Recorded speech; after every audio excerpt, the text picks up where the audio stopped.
नमस्कार दर्शकों, आप सभी को मेरा नमस्कार। मैं आपका अजय चौहान। आप देख रहे हैं देश का दंगल न्यूज़ चैनल। आज हमारे साथ मौजूद हैं डॉक्टर बनवारी लाल जी, जो यहाँ के कैबिनेट मंत्री हैं। तो उनसे पूछते हैं कि जो हमारा हरियाणा का चुनाव आने वाला है 2024 में, और जो फिलहाल पार्टी ने अभी कई जनसंवाद भी किए हैं, तो उनके बारे में भारतीय जनता पार्टी की 2024 की क्या रणनीति रहने वाली है। तो सर, आपका स्वागत है हमारे चैनल। Thank you. जिस तरह से प्रदेश के अंदर पिछले 9 साल के अंदर माननीय मनोहर लाल जी के कुशल नेतृत्व में सबका साथ, सबका विकास, बिना भेदभाव के, बिना इलाकावाद के, बिना भ्रष्टाचार के पूरे प्रदेश में जो काम हुए हैं वो सराहनीय हैं। और माननीय मुख्यमंत्री जी ने जिस तरह से अंत्योदय के सिद्धांत पर चलते हुए समाज के गरीब से गरीब आदमी को हमारी योजनाओं का लाभ कैसे मिले, इस पर भी परिवार पहचान पत्र के जरिए काम किया है। और जो व्यवस्था परिवर्तन का काम माननीय मुख्यमंत्री जी ने किया, जो ऑनलाइन सर्विसेज हमारी की हैं, उनसे 2 लाभ हुए हैं। एक तो ये है कि भ्रष्टाचार कम हुआ है, दूसरा लोगों को घर बैठे उनको सुविधा मिल रही है। तो गरीब आदमी इससे ज़्यादा लाभान्वित हुआ है। और गरीब आदमी को पहले तो क्या था, दफ्तरों में चक्कर काटने पड़ते थे, दफ्तरों में गरीब आदमी कोई घुसने नहीं देता था।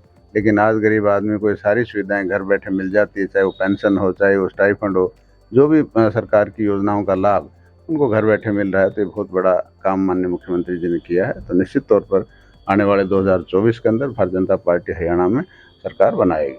जो सर अभी ब्रिज क्षेत्र में मररौली गांव और बंचारी गांव में कल ही कथा हुई है, बामन पाल की कथा चल रही है, तो वो एक सांस्कृतिक कार्यक्रम के तहत हमारे युवाओं को एक मैसेज देना चाहते हैं। उसमें मैसेज देते हैं कि आप नशे को छोड़ें और आगे बढ़े। ऐसी सरकार जब चुनाव में उतरेगी तो जो हमारी यूथ है आज नशे की आप देख रहे हो और बढ़ती हुई है, तो भारतीय जनता पार्टी उसको किस तरह देखेगी? देखो, बिल्कुल भारतीय जनता पार्टी की भी ये रीति रही है कि समाज एक अच्छा समाज बने।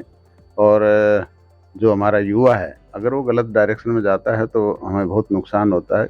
जिस तरह से पंजाब नशे के उसमें आकर के बर्बाद हुआ है, वो ऐसी स्थिति हमारे प्रदेश में ना आए, इसके लिए सरकार बहुत प्रयास कर रही है। नशा मुक्ति केंद्र खोल रही है। और जो आज आप कह रहे भ्रमण पाल का जो सभा हो रही है, उसके अंदर भी जो इस तरह का मैसेज दे रही है, तो वो अच्छी बात है। समाज के अंदर इस तरह की जागरूकता आनी चाहिए। और गांव-गांव में युवा संगठन बनने चाहिए, जो इस नशाखोरी के या जो सामाजिक जितनी भी बुराइयां उनसे दूर रहें। इस तरह से युवा केंद्र, युवा जैसे संगठन बनने चाहिए, जिससे ये समाज के अंदर मैसेज जाए और हमारी आने वाली जो जनरेशन है सुरक्षित रहे। तो जो अभी की बार मनोहर लाल खट्टर जी की जो सरकार है, उन्होंने 75 पार का नारा दिया है, तो आप उस नारे को कितना आगे बढ़ाते हुए क्या कहना चाहोगे? देखो, जिस तरह से मैंने कहा कि पिछले 9 साल के अंदर माननीय मनोहर लाल जी की सरकार ने जिस तरह के जन कल्याणकारी योजनाएं बनाई हैं, विभिन्न संस्थाओं को, विभिन्न समाज को, सभी को लाभ देने का काम किया, चाहे वो किसान हो, चाहे मजदूर हो, सभी के लिए काम किया है। तो निश्चित तौर पर हमारी अच्छी मतलब मेजॉरिटी की सरकार बनेगी। और जो 75 पार का नारा है, तो वो भी हमारा साकार होता लग रहा है। तो हमारे साथ थे बनवारी लाल जी, और उन्होंने बताया कि हमारी जो सरकार है अभी तक 9 वर्षों तक अच्छे से काम किया, हर पिछड़े व्यक्ति को उन्होंने साथ लिया है। लेकिन जैसे युवा क्षेत्र में अब नशे की ओर अग्रसर हो रहा है, तो उसके ऊपर भी वो विचार करते हुए अपनी नई-नई नीतियाँ लाते रहेंगे, और जो भी प्रकार की नीतियाँ युवा के हित में होगी, सरकार उन पर काम करती है, चाहे वो किसी भी प्रकार से किसी भी संबंध में हो। और जो हमारे क्षेत्र में ये मैसेज इन कथाओं के माध्यम से दिए जाते हैं, तो ये भी कथाएँ होनी चाहिए। उन्होंने बताया कि जो ये कथाएँ ये एक समाज में सुधार के लिए होती हैं।